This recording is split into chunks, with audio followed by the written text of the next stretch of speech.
1956 সালে কৃষ্ণনগর এলাকায় প্রতিষ্ঠিত হয়েছিল ছাত্রসংঘ সামাজিক সংগঠন। গুটি গুটি পায়ে 68 বছর পূর্ণ করেছে এই ক্লাবটি। সারা বছর ব্যাপী বিভিন্ন সামাজিক সাংস্কৃতিক কর্মকাণ্ডে নিজেদের জড়িয়ে রাখে তারা। রবিবার রবীন্দ্র জয়ন্তীকে সামনে রেখে দিনভর বিভিন্ন সাংস্কৃতিক অনুষ্ঠানের আয়োজন করে তারা। সকালে কচি কাচাদের মধ্যে অনুষ্ঠিত হয় বসে আঁকো প্রতিযোগিতা।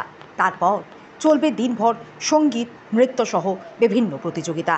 সকালে বসে আঁকো প্রতিযোগিতায় উপস্থিত ছিলেন মেয়র দীপক মজুমদার সহ ক্লাবের কর্মকর্তারা। আজকের এই বসে আঁকো প্রতিযোগিতাকে ঘিরে কচি কাচাদের মধ্যে বিশেষ উৎসাহ উদ্দীপনা পরিলক্ষিত হয়। প্রথমে আগরতলা শহরে বনদী ক্লাব ও ঐতিহ্যবাহী ক্লাব ছাত্র সংঘকে ধন্যবাদ জানাই। রবীন্দ্র জন্মবার্ষিকী সামনে রেখে, রবীন্দ্র জয়ন্তী উৎসবকে সামনে রেখে বিভিন্ন কর্মসূচির মাধ্যমে তারা রবীন্দ্র জয়ন্তী উদযাপন করছেন। আজকে বসে আঁকা প্রতিযোগিতা এবং সন্ধ্যার দিকে বিভিন্ন রবীন্দ্র চর্চা এবং বিভিন্ন প্রতিযোগিতা হবে সঙ্গীত নৃত্যের মধ্যে।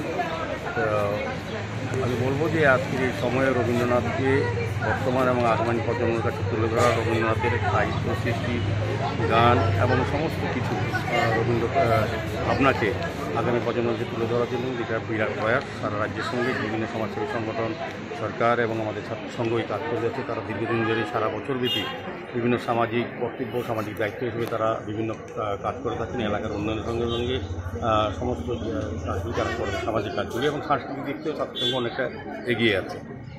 আজকে যারা পার্টিসিপেট হবে তাদেরকে ধন্যবাদ জানাই এবং আগামী দিনও ছাত্রসংঘ এই রাজ্যে, এই শহরে সুস্থ সংস্কৃতিকে আরও সমৃদ্ধ করার জন্য তারা এইভাবে প্রয়াস নেবেন, বিভিন্ন কর্মসূচি গ্রহণ করবেন, এই আমার বিশ্বাস আছে।